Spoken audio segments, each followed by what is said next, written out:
سلامونه وخت مو په خیر تاسې ته له زیر نیوز سرویس څخه د نن ورځې د مهمو خبرونو ټولګې ته ښه راغلاست وایو. نن چهارشنبه ده د 1404 هجري لمریز کال د چنګاښ 4مه چې د 2025 زیږدیز کال د جون له 25 سره برابره ده. زه شبنم وزیری یم او تاسې ته له زیر نیوز سرویس څخه د هیواد او نړۍ مهم خبرونه وړاندې کوم. خو په سر کې د مهمو خبرونو سرټکي. د افغانستان په اړه د مالیزیا او قرغیزستان غوښتنه. دواړو هیوادونو غوښتنه کړې چې افغانستان د بیرته د نړیوالې ټولنې برخه وګرځي. د افغانستان لپاره د بریټانیا له نوي سفیر سره د سهیل شاهین لیدنه. په دې لیدنه کې د دواړو هیوادونو ترمنځ پر دوه اړخیزو اړیکو، قنصلي خدماتو او بشري مرستو خبرې وشوې. خان یونس کې پر اسرائیلي ځواکونو چاودنه. یا د چاودنه کې 9 اسرائیلي سرتیري وژل شوي. او د ټرمپ له لوري د مالیاتو او لګښتونو نوې طرحې د ژر تصویب غوښتنه. ټرمپ له جمهوري غوښتونکو سناتورانو وغوښتل چې د مالیاتو کمولو او مصارفو طرحه ژر تر ژره تصویب کړي. د خبرونو تفصیل. مالیزیا او قرغیزستان غوښتنه کړې چې افغانستان د بیرته د نړیوالې ټولنې برخه وګرځي. د مالیزیا دولتي رسنۍ برنه خبر ورکړی چې مالیزیا او قرغیزستان هیوادونو غوښتنه کړې چې اسلامي امارت په رسمیت وپیژندل شي ترڅو د نړیوالې ټولنې غړیتوب ترلاسه کړي. راپور زیاتوي چې د مالیزیا لومړي وزیر داتوک سری انور ابراهیم چې د قرغیزستان له ولسمشر صدر جباروف سره په یوه ګډ خبري کنفرانس کې خبرې کولې وویل که څه هم یو شمیر اندېښنې موجودې دي، خو دواړه هیوادونه دا نظر لري چې افغانستان باید د نړیوالې ټولنې غړی وپیژندل شي. په دوحه کې د اسلامي امارت سفیر سهیل شاهین د افغانستان لپاره د بریټانیا له نوي ځانګړي استازي ریچارډ لینزي سره ولیدل. په قطر کې د اسلامي امارت سفارت ویلي چې په دې لیدنه کې دواړو لوریو د افغانستان او بریټانیا ترمنځ د دوه اړخیزو اړیکو ترڅنګ په بریټانیا کې افغان وګړو ته د قنصلي خدماتو د وړاندې کولو، افغانستان ته د بشري مرستو او نورو موضوعاتو په اړه خبرې کړي. افغانستان کې د جولای په لومړۍ او دویمه د ګرمۍ د سختې څپې اټکل شوی. یونما خبر ورکړی چې د جولای له لومړۍ تر دریمې نیټې پورې به افغانستان د شدیدې ګرمۍ له څپې سره مخ شي. د راپور له مخې د هیواد په ډیرو سیمو کې به د هوا تودوخه د عادي کچې څخه 2 تر 10 درجې سانتیګراډ لوړه وي. راپور زیاتوي چې د جنوبي، ختیځو او شمالي سیمو اوسیدونکي باید ډیر احتیاط وکړي ځکه تمه ده چې تودوخه هلته له 45 درجې سانتیګراډ څخه لوړه شي. د تاوتریخوالي لګښت د افغانستان په ګډون د 6 هیوادونو اقتصاد ته درانه زیانونه رسولي.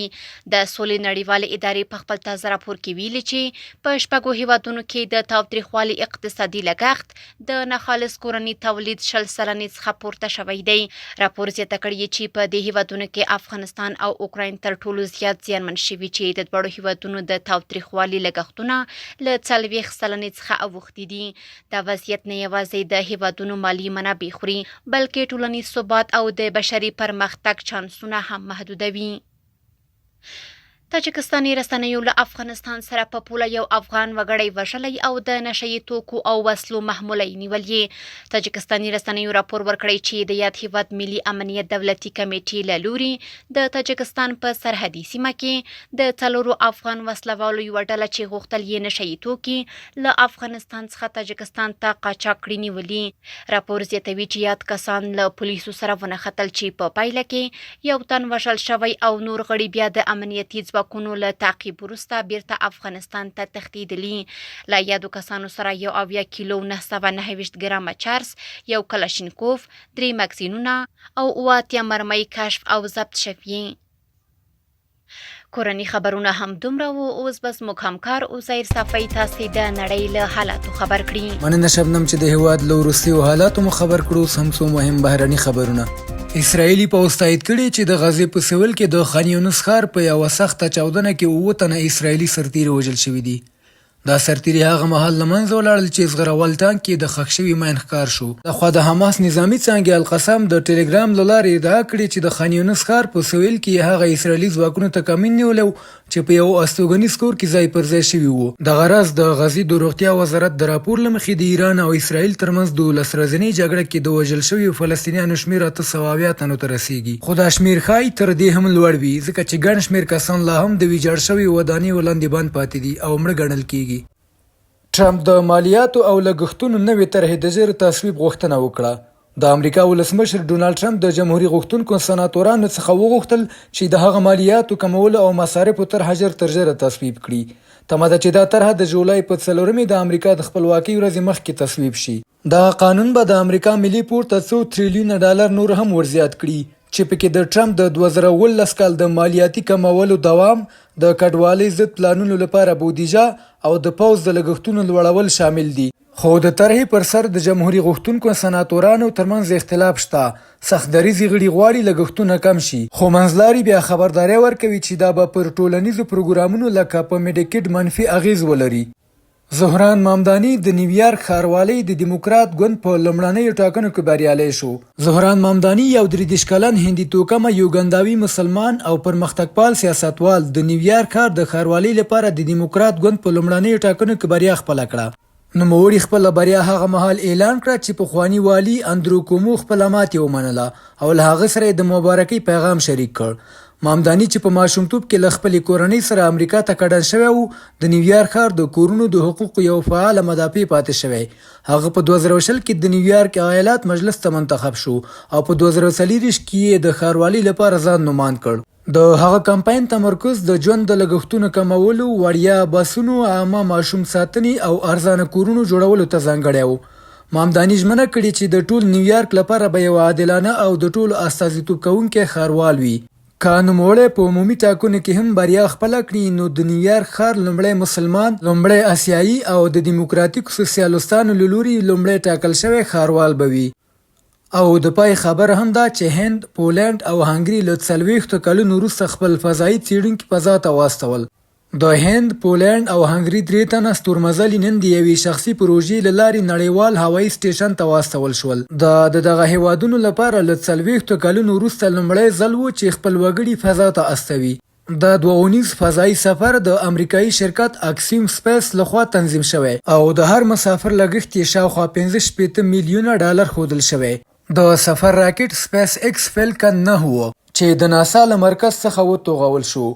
ستورمزلي تمه لري چې د ماموریت په ترڅ کې به له نړیوال سټیشن سره د همکارۍ تجربه هم ترلاسه کړي.